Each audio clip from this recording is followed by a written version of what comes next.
So I took out my sway bar link.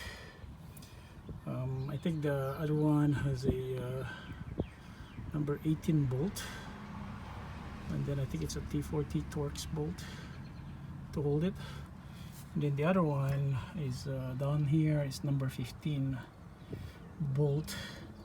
I think it's the same size socket. I'm not so sure.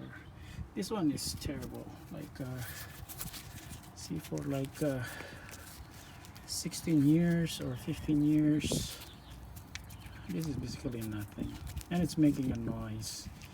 The problem is if you just like jack it up and then hold it, you won't actually notice any play on this, because there's like pressure on the sway bar between both ends, so you wouldn't know that it's actually bad. Here's the replacement. It's not OEM, but it's like around $6 in RockAuto,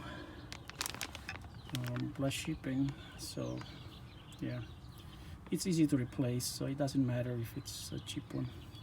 You could replace it like under half an hour. The good things about this one is that you don't need a torx bolt in the middle, but there's a bolt in here for holding it while you tighten it. Same thing as this one. So you could just use a monkey wrench on this one, or a crescent wrench. Yeah. And then it's also, oh yeah, it has a greasable. Yeah, it's actually greasable, so I have to put grease on this one. Okay, I'm pumping grease on this one until it's full.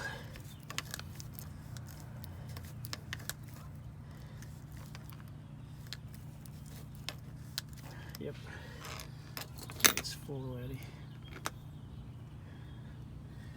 I don't want to put too much in there. See how long this will last.